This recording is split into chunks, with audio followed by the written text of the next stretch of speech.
মালাকুল মাউতকে বলবেন, মালাকুল মাউত কি অবস্থা? বলবে সব শেষ। মাইয়াবকা, কে বাকি? মালাকুল মাউত বলবে জিনেরা বাকি, যাদেরকে দেখা যায় না। আল্লাহ বলবেন জিনদেরকেও শেষ করে ফেলো, রুহু কবজ করো। মালাকুল মাউত আজরাইল জিনদের রুহু কবজ করবে। আল্লাহ এবার জিজ্ঞেস করবে, ইয়া মালাকাল মাউত আখবিরনি মাইয়াবকা, এবার বলো আর কে বাকি? মালাকুল মাউত বলবে, আল্লাহ মানুষগুলো সব শেষ, জিনগুলাও শেষ, এবার বাকি ইবলিশ শয়তান। কে বাকি? ইবলিশরেও শেষ করো, ইবলিশও শেষ। আল্লাহ আবার জিজ্ঞেস করবেন, ইয়া মালাকাল মাউতি মাইয়াবকা, আর কে বেঁচে আছে বলো।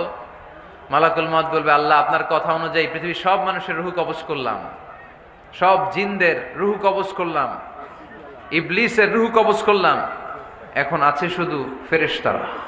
আছে কারা? যাও ফেরেশতাদের রুহু কবজ করো, ফেরেশতাদের রুহু কবজ হয়ে যাবে। এবার আল্লাহ জিজ্ঞেস করবেন, ইয়া মালাকাল মাউত আখবিরনি মাইয়াবকা। মালাকুল মাউত বলবে, আল্লাহ আপনার কথা মতো ধরে ধরে সব শেষ, ফেরেশতাও শেষ, 4 জন ছাড়া। কয়জন ছাড়া? জোরে বলেন, কয়জন ছাড়া? ইসরাফিল, জিব্রাইল, মিকাইল, আজরাইল। আল্লাহ এই 4 জন আমরা বাকি।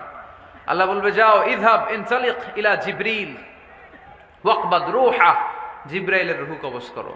ইযহাব ইলা ইসরাফিল ওয়াকবাদ রূহা, ইসরাফিলের রূহ কবজ করো। ইযহাব ইলা মিকাইল ওয়াকবাদ রূহা, রূহ কবজ করো। ওই 3 ফেরেশতাও শেষ।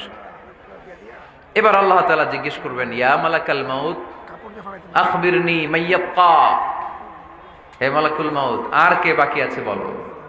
মালাকুল মাউত বলবে, আল্লাহ আপনার কথা মতো মানুষগুলো শেষ, জিনগুলো শেষ, ইবলিশ শেষ, আমার বাকি 3 ভাই ইসরাফিল, মিকাইল, জিব্রাইলও শেষ, শুধু আমি, শুধু আমি। আল্লাহ বলবেন, কেউ নাই? মালাকুল মাউত বলবে, না আল্লাহ কেউ নাই। এবার আল্লাহ তাআলা